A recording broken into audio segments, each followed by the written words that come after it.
What if you could have someone apply to work with you and they were already sold before you got on the call? Not because you did a fancy launch, not because of some multiple step sales funnel, but because they had spent time immersed in your content ecosystem. You are listening to Amplify Your Success Podcast, and today I'm sharing how I use my content ecosystem to attract and pre-sell clients. And I'm going to talk you through my favorite platform that contains it all. I'm your host, Melanie Benson, authority amplifier and founder of the Rising Tide Collective. Today's episode, I'm unpacking what I see as a pillar that is essential as we enter into this new paradigm of business in our industry. I've been talking a lot about what's emerging in the new paradigm and what's not working anymore over on my Substack Growth Fuel. And today, I'm going to dig a little bit deeper into why I'm such a raving fan of Substack. Now, you might have noticed that today's episode opened up a little differently. I had planned on releasing this new episode format on our almost here 500th episode. It's kind of a milestone. But then I was like, what am I waiting for? Let's just do it now. I'm noticing that there's a lot of things that are wanting to shift a bit in my business, and maybe you're feeling that too. So going forward, I'm going to be dropping right into the gems in the episode. But before I do, I want you to know about two important resources that tie into what we're talking about today. First is this Substack I keep talking about. I've called my channel Growth Fuel. I'll unpack a bit more today why I've just become such a huge fan of Substack. And a lot of people are like, are you nuts? Like, you're adding one more thing. And I'm like, well, but this is a very, very powerful platform. And so I'll share why I'm raving about it and what's happening with the way the content ecosystem works. So you can connect with me over there if you want to follow along and see how that's going. We'll link that up in the show notes. And because I've been starting to talk about Substack to the Authority Accelerator Mastermind and to the Rising Tide Collective, which is my room where experts are building a network of collaboration partners, I decided to do a live session on it for the Rising Tide because they're also looking at, like, where do I kind of take things to the next level, as we all are. So I'm going to unpack how Substack is your content ecosystem that becomes your invisible sales force. And so if you've been on the fence about joining Rising Tide Collective and you're like, oh yeah, I really need this, or you've been looking for community that lifts you up, that opens doors to new opportunities, that's more than just like a marketing mastermind, but it's actually a room in which opportunities are formed, where people are lifting each other up, and it's really an expansive mindset and energy, then you're going to want to apply and join us and do it today so you can sit in and get access to this special training that I'm doing. Now, as promised, let's get right in. This whole premise of your content ecosystem and how it becomes your invisible sales force literally was something that has been happening for me over the last, I don't know, maybe 7, 8, maybe longer, before I realized years ago that this is what was happening organically. And typically what would happen is a client would hear me somewhere out there. So think I'm reaching into other people's ecosystems. I'm borrowing a platform that somebody else has established an audience, or somehow somebody stumbles onto something that I've written, or they started listening to the podcast, right? Something out there that brought them into my ecosystem. And then whatever thing I was talking about on that episode, they would subscribe and they would start to, kind of actively engage. And then what would happen if they weren't already listening to the podcast?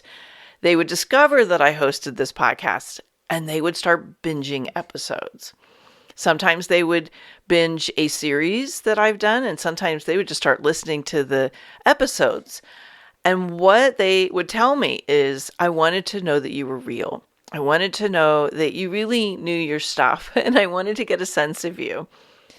And it was like it was reinforcing the little glimpse they got in that first touch point, but they wanted depth. They wanted more intimacy. They wanted to experience me differently than the first touch point. And then they would apply to work together, or they would attend a webinar or a masterclass I was doing. And then when they ended up in the conversation with me after applying, it wasn't a sales process. It was a confirmation conversation. My content had already done the heavy lifting. It had already informed, reinforced, built trust, built credibility. They already knew that what I was about was in alignment with what they were looking for. They just wanted to ask the details. They wanted that final little kind of icing on the cake, if you will. So it started to teach me and inform my process a little bit differently.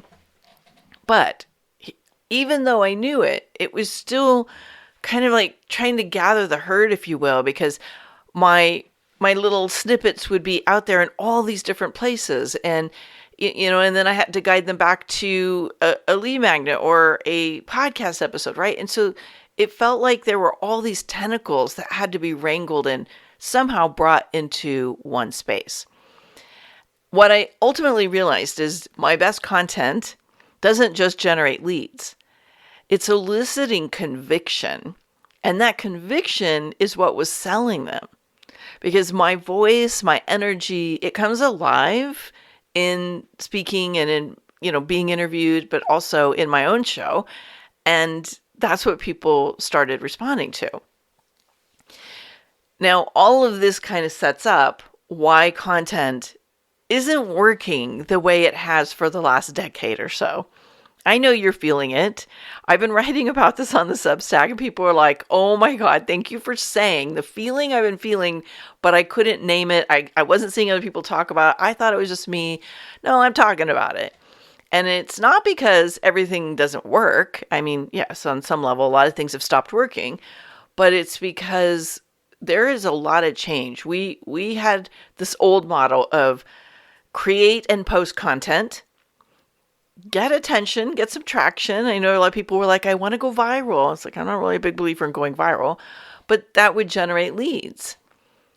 And this worked when there was a fraction of the experts that are on social now, when social media reach was much stronger. How many people are chasing algorithms right now? Oh, what used to work a couple weeks ago no longer is working. Oh, they've changed the algorithm again. Oh, this is what's getting rewarded, right? Oh my gosh, it's always changing. And let's be truthful. Audiences were a lot less overwhelmed. I mean, many people had this huge surge and peak in 2000, 2001, 2002 because people were literally stuck with nothing to do and they were consuming content. What I have seen is the buying behaviors change dramatically. People want to be entertained on social media for the most part. And that's why when you write great content, when you write beautiful, meaningful, life-changing information and you share it on your socials, it's being overlooked because they want to be entertained. And we are not designed to entertain. We are designed to transform. And that's what gets frustrating, right? Like I know you're feeling it too, unless you've figured out the whole how to like be an entertainer on social media. That's just not me. So people have really drowned lately in too much information, advice that they don't even know if they can trust because they don't know, is it AI generated? Is it real? Is it like true? Or is this some smoke and mirrors that somebody's putting together? They don't need more information. They need integration and transformation. So the problem is all this content, all this noise that's out there, it's not building trust. As a matter of fact, I think trust is at an all-time low, which gives us an advantage, right? Because we are out to do real impactful work in the world. We just have to learn how to deliver it and convey it so that it builds an emotional connection and have repeated exposure that builds confidence and emits, a lot of the people in Rising Tide talk about that we emit an energetic transmission. And there's something about that just really lands for me, because when we are building content that is aligned with our convictions and our mission and our movement, there's so much more depth to it than this entertainment level content that it's like, okay, the entertainment's over, I'm off to the next thing that's giving me a dopamine hit, rather than I'm looking for depth. I want transformation. I know that I am here to do something. And that's where this content ecosystem starts to play a role in attracting the right leads and clients. Because when you're putting content out that's just entertainment driven, you're just attracting people that want the dopamine hit. Let's face it. You're attracting people that are probably caught up in just, I have this idea of a someday thing. And there's nothing wrong with that. But let's face it, you need buyers. You need clients. We need people who want to build with us, right? Become part of a community that's doing something big and powerful. That's juicy. That's energizing. That's momentum. And it's contagious. So how does your content ecosystem work? This is what I see a content ecosystem. And it has 4 key layers. And some of this depends a bit on the type of business you work with, the type of industry you're in.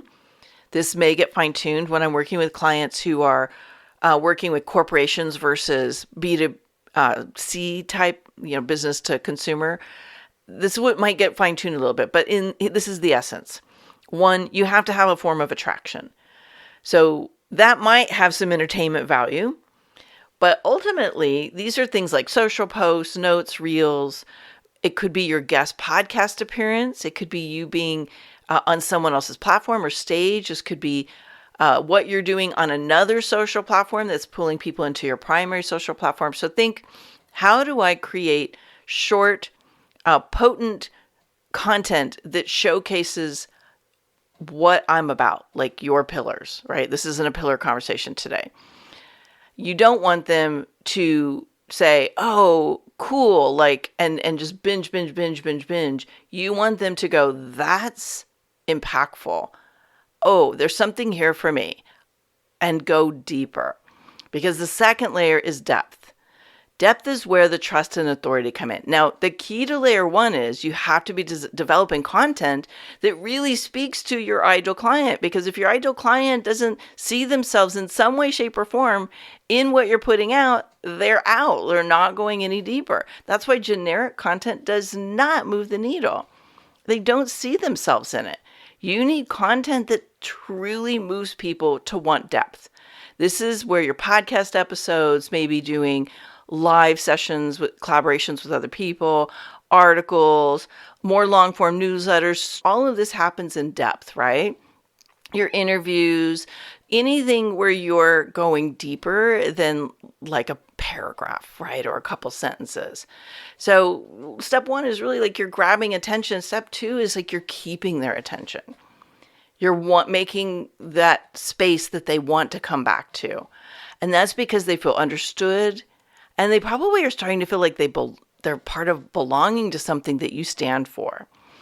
Now, layer 3 goes deeper. Layer 3 is emotional resonance. Emotional resonance is where you're developing a clear identity that they associate with. You are creating a way for them to see themselves in your message, in your content, in your conversations that you're having. This is where stories, where personal lessons, where sharing your beliefs and convictions.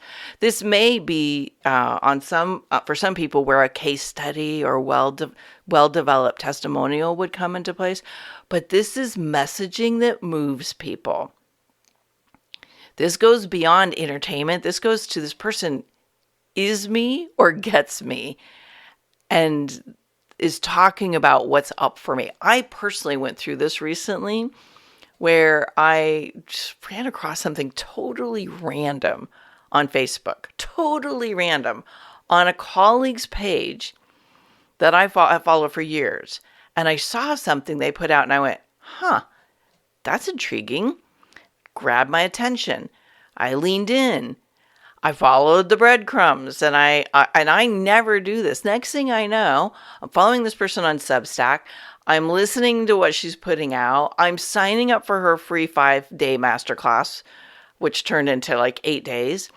And even though I didn't do everything live, I was all in and listening and paying attention. I ended up buying one of her programs because it was emotionally deep and resonating with what was up for me right now and something that I wanted to go deeper into. So there is always a timing element to it. But it was also, she was literally rolling out in layers and building this momentum with me. And so last is experiential. Experiential is where you give somebody an experience. Now, sometimes people will jump right from 2 or 3 into a like, okay, how do I sign up? Like, it's enough.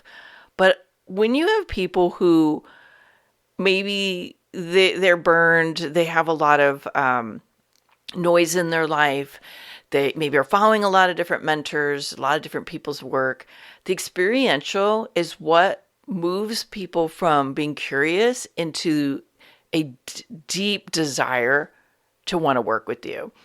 And again, it's got to be the right people. But this creates momentum. This creates an action opportunity because you're giving people an actual experience of your work. And so I've called this for years a sales trigger event. So in a way, that's what this is. But this can be done in a lot of different formats. Again, it's about finding the right one for you. So the experiential could be a challenge. It could be a mini mastermind. It could be a workshop. It could be an event. I saw this unfold in my last event, my visibility velocity event, right? So people were looping through the layers and deciding if they wanted more with me. And so the goal is not just, oh, that's interesting content. It's like, I want results. I'm saying yes. I want to be part of the momentum. And oftentimes when you have these 4 layers, people may move in and out of the layers. They may start at the end and pop back to one of the other layers because they're looking for that reinforcement. Now, here's why this becomes your invisible sales force. No single piece will move somebody into action. We're done with those days. It's a rare situation. But when you are layering these pieces and you're giving people an opportunity to see, not only are you real, but you're consistent. You're repetitive, like you're building yourself the momentum. And you are not just a transaction, but you create ecosystems that actually build momentum. It is a much easier sale. And when people, I teach something inside of Authority Accelerator of these 5 different types of buyers and the different ways they process information. Well, if somebody has been burned and they're really hesitant, or they're a fact gatherer, or they need reinforced information about you because they don't trust their own buying decisions, this layered approach gives them that. Each element is reinforcing you're real, you're trustworthy, you know your stuff. You're not AI generated content. Because when you are layered like this, it's very hard to just let AI do all the work for you. So instead of funnels that are moving somebody into a transaction, you're actually reducing sales resistance, shortening decision cycles, increasing conversion because you have an ecosystem that demonstrates your expertise, your authority, and why you. Now, I'm a huge fan of Substack for this kind of content ecosystem. And as I mentioned, I'm going to be teaching why I moved a lot of my content ecosystem into Substack. I'm still kind of at the beginning stages of it, but what I saw in just 4 weeks blew my mind. And it's really a powerful container where all of these things can live and support each other.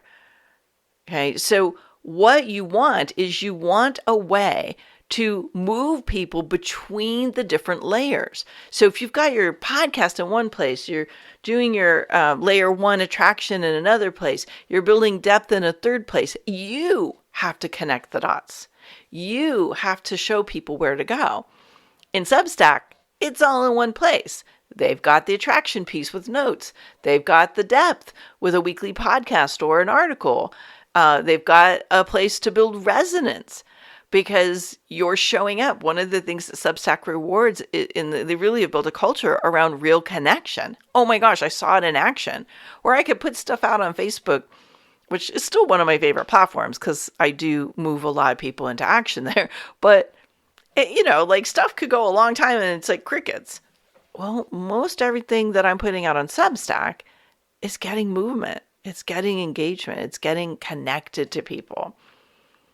And so everything's in one place. So it's easy for someone to get that attraction through a note and go, oh, look at these other things Melanie's doing. Oh, I love that article. And then they're sharing the articles, right? Or the podcast or whatever other components you're using. And now, not everybody wants to do this, but there's a way to actually have a paid level or easily integrate other offers to move them from the consuming your information and your knowledge and building a connection with you to an experience. So some people are building the experience right inside of Substack, and some people are moving them off into their own community or their own where they do their sales process somewhere else. And we're doing a combination.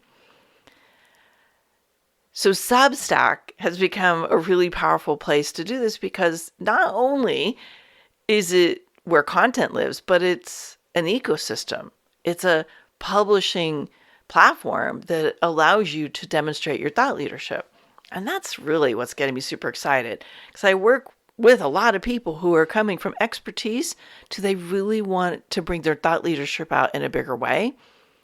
And this is where that happens really effortlessly. Now, of course, you still have to dial it in. You have to have the right message. You have to have the right energy. You have to bring the right mindset to the table wherever you're building your ecosystem. But here's what I want to leave you with. I believe one of the pillars of the new paradigm of business, and it's always been there for me, but I think it's literally becoming the top 3 pillars right now, is community. And wherever you're doing this, whether you're using Facebook communities, Circle, School, or you like Substack, you've got to focus on building community. You've got to have your content ecosystem lead people to want to be a part of you, what you're doing, the momentum you're building in your community. And I think that's the biggest shift we're seeing right now is most social platforms are optimized for attention. Substack is optimizing for connection and relationship. And I truly believe when you can demonstrate through experience and repeated exposure that you know your stuff and you build relationships inside your community, you're creating buyers. And all of that should be moving people to work with you. And if that's not working for you right now, don't despair. These are things that can get tweaked and refined. Like reach out, let's talk. This is what my work is about. So remember, how are people going to discover you? Attention. Where are they going to go deeper? Where's your depth going to be? And how are they going to connect with you energetically and emotionally? How are you going to give them experiences? And what are you going to invite them to do to take action? This is what your content needs to be doing for you. And that becomes your invisible sales force. Now, I love that you're here with me. I love that you're here listening to this episode today. It tells me that you're interested in transforming your content. And if you found this episode valuable and you want to share this with some other people that might want to benefit from this, I'd love for you to share it, tag me on social, or give the show a rating and review on Apple Podcasts. It's a great way to give it a bump and help people find out about it. And I really want to encourage you to come join me in the Substack Community Growth Fuel. Watch for the awesome opportunities there to connect, to collaborate, and to create more visibility so you become known and recognized for your powerful leadership. I'll see you next episode.